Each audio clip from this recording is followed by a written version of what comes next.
कहानी एक डॉक्टर की जो कि बार बार टाइम ट्रेवल करके अपनी बेटी को बचाने की कोशिश कर रहा है, मगर उसे पता नहीं था कि वो अब एक टाइम लूप में फंस चुका है जहां वो कितनी भी कोशिश कर ले वो अपनी बेटी को बचा नहीं सकता, क्योंकि उसे पता नहीं है कि वो अकेला नहीं है जो कि बार बार समय में पीछे जाकर भविष्य को बदलने की कोशिश कर रहा है। अब इसके अलावा और कौन कौन है जो कि इस टाइम लूप का हिस्सा है, और क्या वो डॉक्टर अपनी बेटी को कभी बचा भी पाएगा?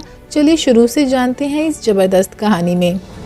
कहानी की शुरुआत एक बहुत बड़े और फेमस डॉक्टर किम से होती है, जो कि इतने फेमस हैं कि उनके फोटोज आए दिन मैगजीन में छपते रहते हैं। और किम आज अपने असिस्टेंट के साथ वापस से अपने घर आ रहा है, जहां आज किम की बेटी का जन्मदिन है, जो कि उनके आने का इंतजार कर रही है, और इसलिए उसके काफी सारे मैसेज डॉक्टर किम के पास ऑलरेडी आए हुए थे।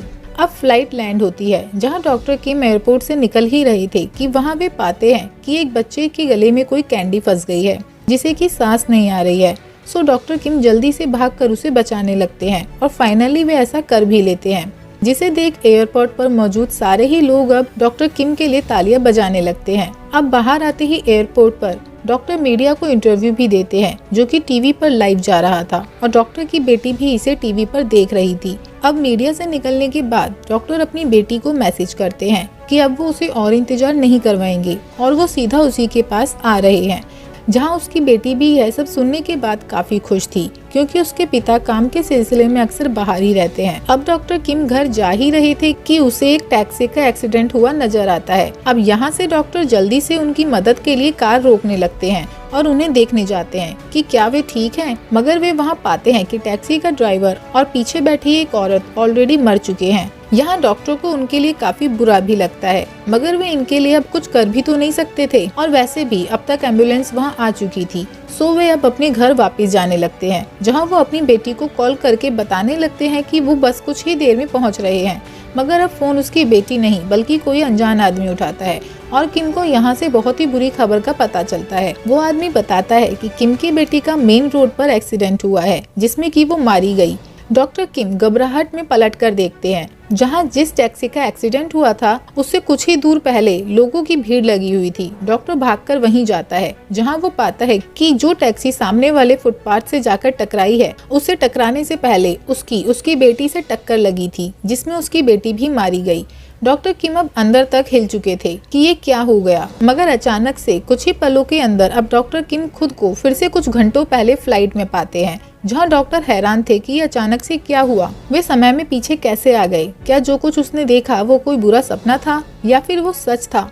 डॉक्टर को कुछ भी समझ में नहीं आ रहा था। लेकिन अब यहाँ से फिर से पहली वाली ही सारी इवेंट्स होने लगती हैं। एयर होस्टेस का फोटो खिंचवाना और उसके असिस्टेंट का पहले वाली बातों को दोहराना, अब एयरपोर्ट पर उसी बच्चे के गले में फिर से कैंडी का फंसना।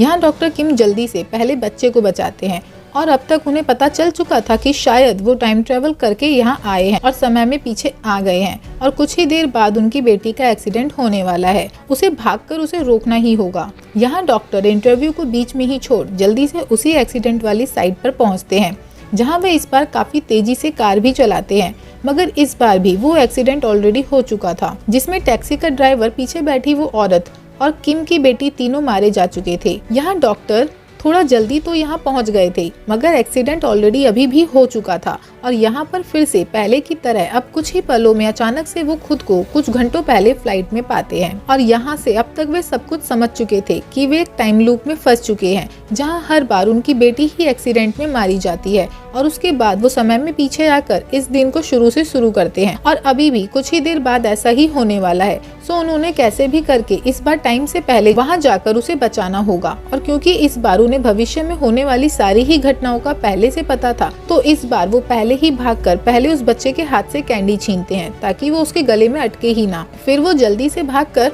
अपनी कार में अपनी बेटी को मैसेज भी करते हैं कि वो मेन रोड से दूर रहे, मगर जब तक वो वहाँ पहुँच पाते अब फिर से उनकी बेटी का वही एक्सीडेंट ऑलरेडी हो चुका था, और यहाँ से फिर से अगला लूप स्टार्ट हो जाता है। यहाँ किम फिर से दिन को शुरू करते हैं, और इस बार वो जल्दी से भागकर एक दूसरा रूट लेते हैं और जल्दी से उसी एक्सीडेंट वाली साइड पर चले जाते हैं, जहाँ इस बार उसकी बेटी उसके सामने ही रोड क्रॉस कर रही थी।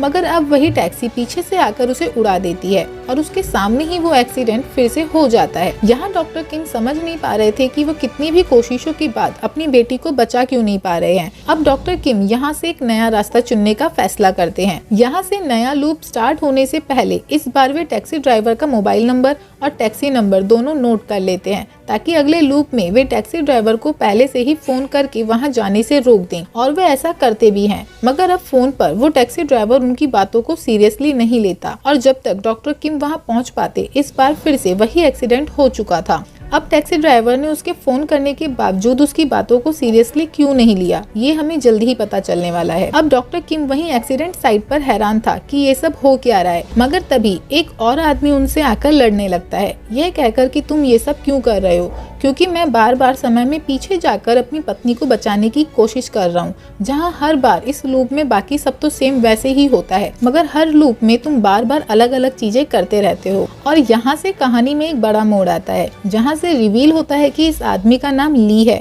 और ली भी डॉक्टर किम की तरह ही इसी टाइम लूप में फंसा हुआ है। और जो औरत टैक्सी में पीछे बैठी हुई मारी गई थी, ली उसी का पति है, जो कि अभी अपनी पत्नी को बचाने की कोशिश कर रहा है। मगर वो भी अब तक डॉक्टर किम की तरह बार बार कोशिश करने के बावजूद अपनी पत्नी को बचा नहीं पाता। ली बताता है कि उसने उस ड्राइवर को कॉल भी किया, मगर वो उसकी बातों पर भरोसा नहीं करता। वहीं ली का उसकी पत्नी से झगड़ा हुआ था, तो वो भी हर लूप में उसका फोन कभी नहीं उठाती। यहाँ डॉक्टर किम भी बताता है कि उसने उसी ड्राइवर को कॉल करके वहाँ जाने से रोकने की कोशिश की, मगर वो ड्राइवर वहां जाता जरूर है। अब यहाँ से दोनों साथ ही मिलकर इस बार इस एक्सीडेंट को रोकने का प्लान बनाते हैं। और इस बार जब नया लूप स्टार्ट होता है, तब एयरपोर्ट पर आते ही डॉक्टर किम अपने प्लान के मुताबिक मीडिया इंटरव्यू में ही अपनी बेटी को कहता है कि वो उससे एक पार्क में मिले, और वो पार्क उस मेन रोड से काफी दूर था और यही इंटरव्यू उसकी बेटी टीवी पर देख रही थी। वहीं ली इस बार अपने प्लान के मुताबिक खुद को ही चोट पहुँचाकर पुलिस स्टेशन पहुँच जाता है और वहाँ उस टैक्सी ड्राइवर का नंबर और उसका नाम झूठी रिपोर्ट में दे देता है, ये कहते हुए कि वो ड्राइवर उसे मारकर भाग गया है और साथ में उसने उसकी वाइफ को भी टैक्सी में अगवा कर लिया है। अब ली टाइम देखता है, क्योंकि हर बार 12 बजते ही वो एक्सीडेंट होता है और टाइम लूप फिर से शुरू हो जाता है, मगर अब आज ऐसा नहीं होता है और ना वो एक्सीडेंट होता है। यहाँ किम और ली आपस में बात करते हैं, जहाँ दोनों ही काफी खुश थे कि उनका प्लान काम कर गया है। यहाँ किम बताता है कि वो अपनी बेटी से मिलने के लिए पार्क में जा रहा है। वहीं पुलिस अब इस टैक्सी ड्राइवर को पकड़ने लगती है, मगर वो ड्राइवर जल्दी से पुलिस से बचते हुए वहाँ से भागने लगता है। अब इसी बीच वो ड्राइवर किम को फोन करता है और कहता है कि तुम कुछ भी कर लो, अपनी बेटी को बचा नहीं पाओगे, और मैंने भी तुम्हारा इंटरव्यू टीवी पर देख लिया था, सो मैं तुम्हारे उस पार्क में जाने से पहले ही तुम्हारी बेटी को मार दूंगा। अब किम ये सुनकर हैरान था, यानी कि वो टैक्सी ड्राइवर अभी तक जानबूझकर उसकी बेटी और ली की पत्नी को जान से मार रहा है, मगर वो ऐसा क्यों कर रहा है, हमें कुछ ही देर में पता चलने वाला है। अब किम भागकर अपनी बेटी को पार्क में ढूंढ ही लेता है, मगर अब तक बहुत देर हो चुकी थी और वो टैक्सी ड्राइवर अब दोनों को ही गाड़ी से उड़ा देता है और ऐसा होते ही वही टाइम लूप फिर से शुरू हो जाता है। अब इस बार किम और ली बात करते हैं, जहां वे उस टैक्सी ड्राइवर का पता लगाने वाले हैं, जो कि जानबूझकर बार बार दोनों की ही फैमिली मेंबर्स को मार रहा है। और यहाँ से दोनों टैक्सी ड्राइवर के बारे में, उसका इतिहास के बारे में जो पता करते हैं, उसे जानकर दोनों के ही होश उड़ जाते हैं। दरअसल आज से 3 साल पहले ली अपनी कार से रात के वक्त कहीं जा रहा था, जहां वो काफी लापरवाही से गाड़ी चला रहा था और ली को बचाने के चक्कर में सामने से आ रही एक टैक्सी का एक्सीडेंट हो जाता है। ली पाता है कि उस टैक्सी में 3 लोग हैं, जिनका बचना काफी मुश्किल है, सो वे उन्हें उसी हालत में छोड़कर वहां से आगे भाग जाता है। हालांकि कुछ देर बाद उसे अपनी गलती का एहसास होता है और उन तीनों को ही पास के किसी हॉस्पिटल में ले जाता है, और इसी हॉस्पिटल में ड्यूटी थी डॉक्टर किम की। मगर डॉक्टर किम तो उस वक्त खुद बड़े कश्मकश में थे, क्योंकि उसी वक्त किम की बेटी की हार्ट सर्जरी होने वाली थी और ठीक उसी वक्त ये एक्सीडेंट का केस आ गया, जबकि ली उन्हें हॉस्पिटल में छोड़ भाग जाता है ताकि वो किसी भी पुलिस केस में ना फंस जाए।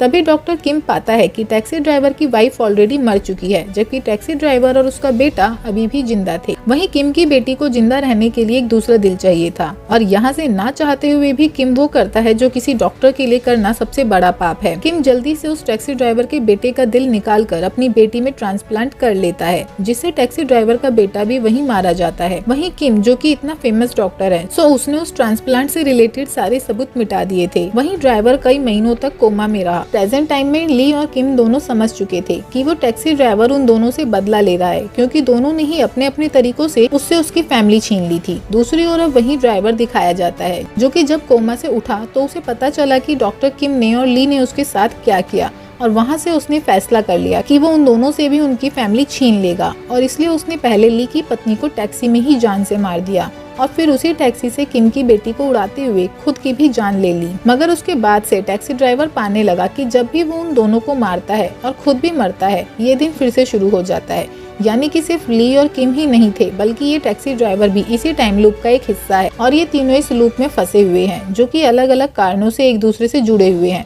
अब इस नए लूप में दोनों ड्राइवर से माफी मांगते हैं कि उनसे बहुत बड़ी गलती हो गई थी और वो उन्हें सजा दे दे, मगर उनकी फैमिली को छोड़ दे। मगर वो ड्राइवर उनकी एक भी सुनने को तैयार नहीं था और वो अगले कई सारे लूप्स में दोनों ली और किम की बेटी को मारना जारी रखता है। अब इसी बीच किम समझ जाता है कि हर बार जब भी वो ड्राइवर खुद को मारता है तभी ये लूप स्टार्ट होता है, सो उसे कैसे भी करके अपनी बेटी को बचाने के बाद उस ड्राइवर को भी मारने से रोकना होगा। मगर दूसरी ओर ली का मानना कुछ और ही था और उसने सोच लिया था कि वो ड्राइवर को उसकी वाइफ को मारने से पहले ही जान से मार देगा, और इस बार भी वो ऐसा ही करता है, जहां वो उसकी टैक्सी में पहुंचकर उसे जान से मारने की कोशिश करने लगता है। वहीं किम उसे फोन भी कर रहा था ताकि वो ऐसा कुछ ना करे, मगर ली तो यहाँ उनसे लड़ रहा था। और इसी बीच ड्राइवर फिर से किम की बेटी को उड़ाने ही वाला था कि किम इस बार अपनी कार बीच में अड़ाकर अपनी बेटी को बचा लेता है। वहीं ड्राइवर इस एक्सीडेंट के बाद काफी ज्यादा जख्मी हो गया था, सो किम उसे बचाने की कोशिश करने लगता है क्योंकि उसे पता था कि अगर वो मारा गया तो ये टाइम लूप फिर से रीसेट हो जाएगा और उसे फिर से अपनी बेटी को बचाना पड़ेगा। मगर पीछे से ली अब पूरी तरह से पागल हो चुका था और वो उसी ड्राइवर को मारने की कोशिश करता है। किम यहाँ किसी तरह से टैक्सी ड्राइवर को वहाँ से निकालता है, मगर इन्हीं सब के बीच ड्राइवर अब किम को भी एक चाकू मार देता है। मगर किम कहता है कि कोई बात नहीं, ये सब मेरी ही गलती है, मुझे मर जाने दो, मगर मेरी बेटी को छोड़ दो। और वो ली को भी समझाने लगता है कि तुम्हें इस ड्राइवर को नहीं मारना चाहिए, वरना ये टाइम लूप चलता ही रहेगा और मुझे मर जाने दो, मैं इसे डिजर्व करता हूँ। अब किम की ये सारी बातें ड्राइवर भी सुन रहा था, जहां उसे अपनी गलतियों का एहसास होता है कि उसे अब उन्हें मारने की जरूरत नहीं है, और अब वो किम की बेटी के पास जाता है। उसे पता था कि उसके बेटे का दिल अब किम की बेटी के अंदर है और वो उसे गले से लगा लेता है, मगर तभी पीछे से गाड़ी में ब्लास्ट होता है और उन दोनों के मरते ही ये दिन अब फिर से शुरू हो जाता है। मगर अब इस बार तीनों को ही अपनी अपनी गलतियों का एहसास था। ली इस बार अपनी बीवी के झगड़े के बाद उससे माफी मांगता है। वहीं टैक्सी ड्राइवर इस बार किम की बेटी के पास जाता है और उससे बात करने लगता है क्योंकि उसे अब वो अपने बेटे के जैसे लग रही थी। वहीं एयरपोर्ट पर डॉक्टर किम सारी मीडिया के सामने अपने गुनाह कबूल कर लेता है कि किस तरह से उसने एक बच्चे का दिल अपनी बेटी में ट्रांसप्लांट कर लिया था जो कि गैर कानूनी था, और वो अब उसके लिए सजा भुगतने को भी तैयार है। और इसी के साथ ये कहानी यहीं खत्म हो जाती है। Thank you.